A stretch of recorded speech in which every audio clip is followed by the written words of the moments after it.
Hello everybody, welcome you all for the medication reconciliation session. This is coming under the patient safety indicators. So we'll be seeing one by one what are the medication reconciliation card, why it is essential, what are the advantages of using this and how it is to be used. So medication reconciliation card is actually showing how the patient is receiving new medicines and have changes made to their existing medication. At times might be during transition of hospital.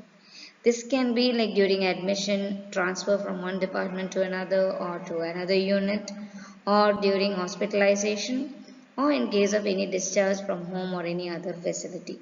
So in simple terms, we'll be actually getting a list of what the patient were receiving at home and how it is to be continued in the hospital and what was the new drug added in the hospital, and to have a continuity of therapy we have this medication reconciliation card. So what is this medication reconciliation card? Yes, it is a formal process used by the doctors and nurses and pharmacists. Why we are using it? To gather a complete and accurate list of patients which is prescribed at home and to identify the discrepancies in drug regimen in different levels of care. For example, the patient may be on insulin therapy. He was a known diabetes but is now being admitted for a typhoid fever. So he'll be receiving the drugs for typhoid fever. But as he is a known case of diabetes, he might be on OHA or he might be on insulin therapy. So whatever therapy he was in, we have to know what was the drug, what is the trade drug he was receiving, what is the dosage, what was the frequency, what was the route, so that we can have the same care to be continued even in the hospital. Thereby this prevents many medication errors. So the main goal of this is that to prevent ADE. ADE is nothing but the adverse drug events. So this will be done in all the time, that is during the admission, during transfer and discharge for all the patients at in who is having being admitted in the hospital. So this is actually ensuring the safety of use of medications, and as well it is also using all the patients to prevent all medication errors, as well as it also eliminates the undocumented intentional discrepancies as well as unintentional discrepancies by reconciliation of all at all interfaces of care. At all interfaces of care in the sense might be the patient is a known oncology case and is being receiving radiation therapy. Suddenly the patient developed myocardial infarction or CCF, then he will be transferred to the CCU unit. So even when he is transferred to CCU unit, we cannot compromise him to stop with the oncology drug. So the oncology drug will be continued even at the CCU. So that is what a medication reconciliation does. So here it will be majorly focusing on three major aspects. One is verification, clarification and reconciliation.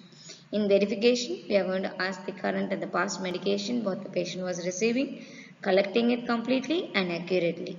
In clarification, we are going to ensure that the dosage and the medications are appropriate for the right patient. And in reconciliation, we document as well as we add in for the new orders. Now, what are the benefits of MR? Yes, it reduces the medication errors. The patient will be receiving appropriate medications at all times, and it improves the effective communication between the clinical personnel, patients, and their family members. So, what are the challenges? Time. So, as the patient is able to recall, then no problem. If the patient is not able to recall, maybe he was using once upon a time and he forgot that particular brand drug or might be the name of the drug, the dosage, the frequency, then now it's going to be a big challenge for the healthcare worker. As well, it can be an like unreliable sources of medication information. They give you only part of that particular drug. They say you, yeah, the oral hypoglycemic agents starts with M. So we don't know whether it is metformin or any other form of drug. So we have to be very precise and very accurate whenever we collect the past history of medication, and the skill level of the interviewer of the patient. That is, the scale, when the person healthcare worker is asking the questions, it should be a full. That is, what was the form of drug, what is the dosage, what is the name of the drug, what was the milligram of drug, what was the frequency. All that should be asked in code. And if the interviewer, that is the healthcare personnel, is forgetting some of the points, then this medication reconciliation card is again going to be a big challenge. So, what is to be done? So, during admission, the nurse is verifying the medications from two sources. Then it is being recorded, then it is being verified. Then after that, during hospitalization and discharge, whenever the medication is added, removed or changed, that also is to be coined into the reconciliation card. It also gives us a complete history of the drug, formulary drug which was used into the patient. Thereby, it is actually giving us a follow-up care of the drug. As well as it also helps aids in hospital follow-up. Thereby, reconciliation card is of a major usage during admission, during hospitalization, discharge, and also it aids in the post follow-up care. So that's all for today. Thank you for your patient listening. Thank you all. And I strictly say to that you all please follow the medication reconciliation card whenever it comes to you. Try to update then and there. Thereby it can prevent large amount of errors in the patient side. If you have any doubts, please place onto the comment box. Please don't forget to like, subscribe and share. Thank you all.